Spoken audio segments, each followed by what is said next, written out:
ਤੇ ਜਿਵੇਂ ਰਾਵਣ ਦਾ ਅਹੰਕਾਰ ਟੁੱਟਿਆ ਸੀ ਨਾ वर्षां हजारां साल पहला, अज सेंटर की इस अहंकारी सरकार का भी अहंकार टुटना है। किसानी मुद्दों के उत्ते यह भी तुहानूं पैरों दे विच लोटदे नजर आउणगे। साडा संविधान आपसी भाईचारक सांझ दे विच बन्निया होया और अज ये साडे चुने नुमाइंदियां दी आवाज़ नूं दब रहे ने कि आपां इकट्ठे हो गए इस सरबत के भले की लड़ाई दे विच टुटीए। 5 लाख करोड़ रुपया छड्डदे आ अंबानिया ते अडानिया नूं 5 लाख करोड़ रुपया हर साल छड्डदे आ ते उहनूं कहंदे आ इंसेंटिव। हर साल 5 लाख करोड़ रुपया अंबानिया अडानिया नूं छड्डिया जांदा है। ये कानून इस करके लिआंदे आ वीरो कि किसान दे हक खो के उहदे कानूनी अधिकार खो के उहदे कानूनी अधिकार मार के ये अंबानी ते अडानी के हाथों दे विच पंजाब दीआं मंडियां पंजाब दा मुनाफा 5-5 हज़ार करोड़ का जिहड़ा साडा साल दा आउंदा सीगा वो इस करके हो रहा है। अकाली दल कुछ होर लोग ये कहंदे ने कि सारे पंजाब नूं मंडी बना लो। मैं कहा बना लो, अज बना लो, कल बना लो, लेकिन की सरकारी खरीद हो? जे अपने वल वेखा ओ सिद्धू सवेरे सवेरे आईना देखदा जे अपने वल वेठा ते कुछ नहीं पल्ले। ओदी रहमत उस वाहेगुरु दी रहमत ते ईस्ट वालियां दे प्यार वल वेखा ते सिद्धू दी पल्ले पल्ले, सिद्धू दी पल्ले पल्ले। अज बड़े ही संजीदा मसले दे उत्ते गल करना है। आपां घंटे दे विच फंक्शन मुका देना, इबादत ही करना है। ये जड़ा अज कंबल वंडे जाने हैं या परोपकार की गल है, मैं अपने लिए करना है, अपनी आत्मा के लिए करना है। क्योंकि इबादत नहीं है तफसीर नूं घुमा देना, इबादत है किसी भुखे नूं रजा देना, किसी रोंदे नूं हसा देना, किसी उजड़े नूं फसा देना। ये इबादत है और इस तो वड्डी कोई इबादत नहीं। लेकिन अज सब तो पहला मैं सारे पंजाब नूं सारे हिंदुस्तान नूं दशहरे दियां मुबारकां देना। ढेर सारियां जफ्फी पा के गल लग के घुट के ठा कर दी, क्योंकि ये अज बड़ा वड्डा मुकद्दस दिन है। ये नेकी दी बदी दे उत्ते जित दा दिन है। 1 लाख पुत सी, 1.25 लाख नाती सी रावण दा, विद्वान सी, लेकिन अहंकार दे कारण कोई शरीर चुकन वाला नहीं लभ्या। और अज ये जड़ा मुकद्दस दिन है ये प्रतीक होगा कि जिद्दां रावण का अहंकार टुटिया सी और संकट मोचन हनुमान जी नूं पुछया तो तू लंका जला दी, लंका ते खाक हो गई, ये किवें होया? उन्हें कहा लंका जली श्री राम दे प्रताप नाल, माता सीता दे संताप नाल ते रावण दे अहंकार ते पाप दे नाल। ते जिवें रावण दा अहंकार टुटिया सी ना वर्षां हजारां साल पहला, अज सेंटर की इस अहंकारी सरकार का भी अहंकार टुटना है। पंजाब दे किसानी मुद्दों के उत्ते यह भी तुहानूं पैरों दे विच लोटदे नजर आउणगे। ये साडे संविधान के उत्ते हमला कर रहे हैं। साडा संविधान आपसी भाईचारक सांझ दे विच बन्निया होया और अज ये साडे चुने नुमाइंदियां दी आवाज़ नूं दब रहे हैं, साडी भाईचारक सांझ नूं दब रहे हैं। हर एक प्रांत हर एक स्टेट के अड अड मसले ने, अड अड मुद्दे ने, अड अड गल्लां ने। ये कित्थों दा इंसाफ है मोदी जी कि तुसीं पंजाब के चुने हुए नुमाइंदियां की आवाज़ दब रहे हो, जिहड़े सिंगल मार्केट और 1 नेशन 1 मार्केट की गल करते हैं, वो पंजाब की आवाज़ नूं संविधान के मुखालफत कर रहे हैं और पंजाब के चुने नुमाइंदियां की आवाज़ नूं दबण का प्रयास कर रहे हैं। साडा पीढ़ियां का इंफ्रास्ट्रक्चर, साडे आड़तीए, साडा मंडियां का इंफ्रास्ट्रक्चर बाप दादियां का बनाया होया, उन्होंने तबाह करने के उत्ते अज तुले हुए ने।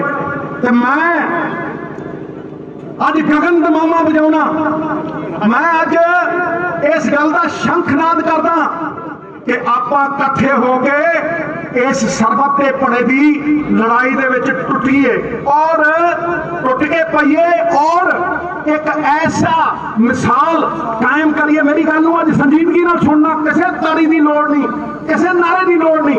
मैं तुहानूं अज अद्धा घंटा बोलूंगा, उस तो बाद कंबल वंडने और फंक्शन आपां मुका देंगे। मैं बड़े इतमान दे नाल अज गल्लां करनियां तुहाडे नाल। तुसीं अज एक गल याद रखना कि जे सरकारां जाणियां जांदियां ने ते ओह गरीब दे भले लई जाणियां जांदियां ने। कतार च आखिरी बंदा जिहड़ा खड़ा है ਉਹਦੇ ਭਲੇ ਲਈ ਜਾਣੀਆਂ ਜਾਂਦੀਆਂ ਨੇ। मैं कहना GST ने व्यापारी मारिया ते अज ਇਹ 0.1% पूंजीपतियां नूं फायदा देण दे ਲਈ ਇਹ ਸਾਡੇ ਪੰਜਾਬ ਦੇ ਕਿਸਾਨਾਂ ਨੂੰ ਮਾਰ ਰਹੇ ਨੇ। ਇਹ 5-5 ਲੱਖ ਕਰੋੜ ਰੁਪਈਆ ਛੱਡਦੇ ਆ ਅੰਬਾਨੀਆਂ ਤੇ ਅਡਾਨੀਆਂ ਨੂੰ। 5-5 ਲੱਖ ਕਰੋੜ ਰੁਪਈਆ ਹਰ ਸਾਲ ਛੱਡਦੇ ਆ ਤੇ ਉਹਨੂੰ ਕਹਿੰਦੇ ਆ ਇਨਸੈਂਟਿਵ। हर साल 5 लाख करोड़ रुपया अंबानिया अडानिया नूं छड्डिया जांदा है। 17 लाख करोड़ रुपये देश के बैंकों चों लुटाते मोदी वर्गे, नीरव मोदी हो रहे जे कई लाखों करोड़ रुपया लैके भज गए। उदों कोई इन्हां नूं याद नहीं आई। वो सिर्फ 1% पूंजीपति है जिहड़ा बाहर जाके स्विस बैंकों दे विच अपना पैसा जमा कराउंदा है। ਉਹਨੂੰ ਜਦੋਂ ਪੈਸੇ ਛੱਡਦੇ ਆ 17 ਲੱਖ ਕਰੋੜ ਦੇ ਬੈਂਕ ਲੁਟਵਾਉਂਦੇ ਹਿੰਦੁਸਤਾਨ ਦੇ, ਉਹਨੂੰ ਕਹਿੰਦੇ ਆ ਇਨਸੈਂਟਿਵ। ਤੇ ਜਦੋਂ ਗਰੀਬ ਦੀ ਸਬਸਿਡੀ ਦੀ ਗੱਲ, ਗਰੀਬ ਨੂੰ ਕੁਝ ਦੇਣਾ ਹੋਵੇ, MSP ਦੀ ਗੱਲ ਆਉਂਦੀ ਆ, ਉਹਨੂੰ ਕਹਿੰਦੇ ਆ ਸਬਸਿਡੀ। ਮੈਂ ਕਹਿੰਦਾ ਧੱਕਾਰ ਹੈ। ਸ਼ੁਕਰੇਓ ਨੇ ਜਿਹਨਾਂ 'ਚ ਜਾਨ ਹੁੰਦੀ ਆ, ਆਕੜਨਾ ਤੇ ਮੁਰਦਿਆਂ ਦੀ ਪਛਾਣ ਹੁੰਦੀ ਆ। ਔਰ ਤੁਹਾਡੀ ਹੈਂਕਲ ਪੰਜਾਬ ਦਾ ਕਿਸਾਨ, ਪੰਜਾਬ ਦਾ ਇੱਕ ਇੱਕ ਬੰਦਾ एकजुट होके, एक मुठ होके कढूगा। अज ये 3 काले कानून जिहड़े लिआंदे गए है साडी विधान सभा दे विच, इन्हां कानूनां दे खिलाफ आवाज चुकी गई है, इन्हां दा विरोध किया गया और पंजाबीयत दा संघर्ष झंडे 'च डंडा ला के ओहदा गगन दमामा बजाया गया। मैं बधाई दिना, मैं बधाई दिना और डट के बधाई दिना पंजाब सरकार नूं और पंजाब दी विधान सभा नूं कि काले कानूनों के मुंह ते चपेड़ मारी है विधान सभा ने। ठोक के ठां करदा गरजा चपेड़ और उन्हां शंख नाल पूरे हिंदुस्तान दे विच गया। अज पछा पंजाब दी किसानी ते जवानी एकजुट होके, एक मुठ होके एक संघर्ष दे विच खड़े। वो काला संघर्ष है, वो साडे वजूद का संघर्ष है, साडी एग्जिस्टेंस का संघर्ष है, साडी होंद का संघर्ष है। ते जड़े लोग ये कह रहे हैं कि बाहरलियां ताकतां इस संघर्ष नूं चला रही ने, वो किसान दी पग नूं हथ पा रही ने, निरादर कर रही ने, अपमान कर रही ने इस सच्चे संघर्ष का और नाकाबलियत दिखा रही ने, समस्या दी हल करन दा नाकाबलियत दिखा रही। मैं ये भी कहना चाहना कि जड़े ये बिल पास किए है साडी विधान सभा ने सेंटर के कानूनों के खिलाफ, ये पहला कदम है, ये पहला कदम, महज एक पहला कदम। ते जे असीं होर कदम ना चुके तो ये दिखावा बन के रह जाऊगा, ये एक दिखावा बन के रह जाऊगा। क्योंकि राष्ट्रपति को भेजे है, राष्ट्रपति 2 साल रख के सौ जाए या 6 महीनों बाद ना कर दे, ये कोई नहीं कह सकता। ये कितने नहीं लिखा, क्योंकि राष्ट्रपति भी सेंटर की सरकार का, गवर्नर भी सेंटर की सरकार का। इस करके अपनी कोशिशों के बावजूद ये कोई पक्का नहीं कि पंजाब दे विच आने वाला समा कैसा होना। पर एक गल पक्की है कि पहला FCI फसल चुकती सी, हुण इन्हां कानूनां दे आउण तो बाद आपां FCI नूं मजबूर नहीं कर सकते कि वो फसल चुकन, सरकारी खरीद करन। क्योंकि गल तो सिर्फ सरकारी खरीद की है भी सरकारी खरीद हो कि नहीं हो, सानू केंद्र के खिलाफ डट के लड़ना पऊ। इसलिए मैं अज ये कह रहा कि अज आप एकजुट होके, एक मुठ होके कॉमन मिनिमम प्रोग्राम की गल करिए।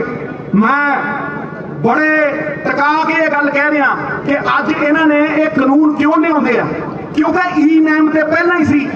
सरकारी मंडियां दे विच ई गवर्नेंस के नाल सरकारी खरीद होंदी सी, ऑनलाइन मंडियां सीगियां, ਆਨਲਾਈਨ ਮੰਡੀਆਂ ਦੇ ਉੱਤੇ ਖਰੀਦ ਹੁੰਦੀ ਸੀ। ਫਿਰ ਇਹ ਕਾਨੂੰਨ ਲਿਆਉਣ ਦੀ ਕੀ ਲੋੜ ਸੀ?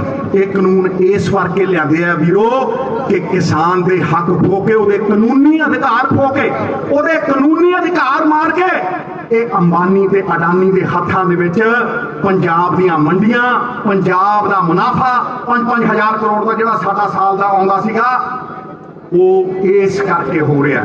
ਇਸ ਕਰਕੇ ਇਹ ਪੂੰਜੀਪਤੀਆਂ ਦੇ ਹੱਥਾਂ ਦੇ ਵਿੱਚ ਸਾਡਾ ਸਾਰਾ ਕੁਝ ਦੇਣਾ ਚਾਹੁੰਦੇ ਆ। ਇਹ ਜਿਹੜੀ ਬਿਜਲੀ ਦੀ ਸਬਸਿਡੀ ਕਿਸਾਨਾਂ ਨੂੰ ਮਿਲਦੀ ਹੈ, ਇਹ ਇਲੈਕਟ੍ਰਿਸਿਟੀ ਦਾ ਬਿੱਲ ਲਿਆ ਕੇ ਉਹ ਵੀ ਖਤਮ ਕਰਨਗੇ। ਮੈਂ ਤੁਹਾਨੂੰ ਅੱਜ ਦੱਸ ਰਿਹਾ, ਇਹ ਕਹਿਣਗੇ ਡਾਇਰੈਕਟ ਪੈਸੇ ਪਾਓ ਗਰੀਬ ਦੇ ਅਕਾਊਂਟ ਦੇ ਵਿੱਚ। ਤੇ ਜਿਹੜੀ ਸਰਕਾਰ ਦੇ ਕੋਲ ਅੱਜ ਲੋਨ ਲੈ ਕੇ, ਕਰਜ਼ੇ ਲੈ ਕੇ ਜਿਹੜੀ ਸਰਕਾਰ ਬੈਠੀ ਹੈ, ਜਿਹਦੀ GST ਵੀ ਸੈਂਟਰ ਦੀ ਸਰਕਾਰ ਦੱਬੀ ਬੈਠੀ ਹੈ, ਉਹ ਗਰੀਬ ਨੂੰ ਕਿੱਦਾਂ ਡਾਇਰੈਕਟ ਬੈਂਕ ਟ੍ਰਾਂਸਫਰ ਕਰੂ? ਤੇ ਜੇ ਡਾਇਰੈਕਟ ਬੈਂਕ ਟ੍ਰਾਂਸਫਰ ਇਹਨਾਂ ਨੇ ਕਰਤੀ, ਇਹ PDS ਵੀ ਮਾਰ ਦੇਣਗੇ, ਇਹ ਪੰਜਾਬ ਦੀ ਫਸਲ ਚੁੱਕਣੀ ਵੀ ਬੰਦ ਕਰ ਦੇਣਗੇ, ਫੂਡ ਇਨਫਲੇਸ਼ਨ ਆਊ।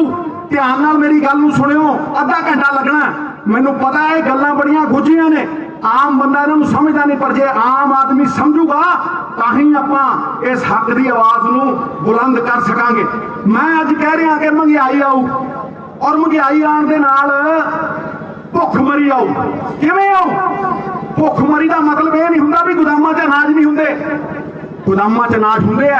ਇਹਨਾਂ ਨੇ ਕਾਨੂੰਨ 'ਚ ਲਿਖ ਕੇ ਦੇਤਾ ਕਿ ਅੰਬਾਨੀ ਅਡਾਨੀ ਆਪਣੇ ਅਨਾਜ ਨੂੰ, ਆਪਣੇ ਗੋਦਾਮਾਂ ਵਿੱਚ ਅਨਾਜ ਨੂੰ 50 ਗੁਣਾ 100 ਗੁਣਾ ਇਹ ਕਾਨੂੰਨ 'ਚ ਲਿਖ ਕੇ ਦਿੱਤਾ। ਨਹੀਂ ਆਊ। ਇਸ ਤੋਂ ਵੱਡਾ ਹੰਕਾਰ ਮੋਦੀ ਸਰਕਾਰ ਦਾ ਹੋ ਸਕਦਾ ਕਿ ਰੋਟੀ ਗਰੀਬ ਦੀ ਮੁੱਢਲੀਆਂ ਸੁਵਿਧਾਵਾਂ ਦੇ ਵਿੱਚ ਨਹੀਂ, ਔਰ ਪੂੰਜੀਪਤੀ ਆਪਣੇ ਗੋਦਾਮਾਂ ਦੇ ਵਿੱਚ ਰੱਖ ਕੇ ਅਨਾਜ ਨੂੰ 50 ਤੋਂ 100 ਗੁਣਾ ਵੱਧ ਵੇਚ ਸਕਦਾ ਹੈ। ਭੁੱਖਮਰੀ ਇਸ ਕਰਕੇ ਨਹੀਂ ਆਉਂਦੀ ਕਿ ਅਨਾਜ ਖਤਮ ਹੋ ਗਿਆ। ਅਨਾਜ ਹੁੰਦਾ ਹੈ, ਗੋਦਾਮਾਂ ਦੇ ਵਿੱਚ ਅਨਾਜ ਹੁੰਦਾ ਹੈ, ਲੇਕਿਨ ਗਰੀਬ ਦੀ ਖਰੀਦ ਤੋਂ, ਗਰੀਬ ਦੀ ਤਾਕਤ ਤੋਂ ਉਹ ਅਨਾਜ ਭਰੇ ਹੁੰਦਾ ਹੈ। ਗਰੀਬ ਉਹਨੂੰ ਖਰੀਦ ਨਹੀਂ ਸਕਦਾ। ਇਸ ਕਰਕੇ ਮੈਂ ਕਹਿੰਦਾ ਕਿ ਸੱਚੇ ਹੱਲ ਵੱਲ ਵਧੀਏ। ਅਕਾਲੀ ਦਲ, ਕੁਝ ਹੋਰ ਲੋਕ ਇਹ ਕਹਿੰਦੇ ਨੇ ਕਿ ਸਾਰੇ ਪੰਜਾਬ ਨੂੰ ਮੰਡੀ ਬਣਾ ਦਿਓ। ਮੈਂ ਕਿਹਾ ਬਣਾ ਲਓ, ਅੱਜ ਬਣਾ ਲਓ, ਕੱਲ ਬਣਾ ਲਓ, ਲੇਕਿਨ ਕੀ ਸਰਕਾਰੀ ਖਰੀਦ ਹੋਊ? ਸਵਾਲ ਤੇ ਇਹ ਹੈ ਕਿ ਕੀ ਆਪਣੀ ਕਣਕ ਝੋਨੇ ਦੀ ਸਰਕਾਰੀ ਖਰੀਦ ਹੋਊ? ਇਹ ਸਭ ਤੋਂ ਵੱਡਾ ਸਵਾਲ ਹੈ।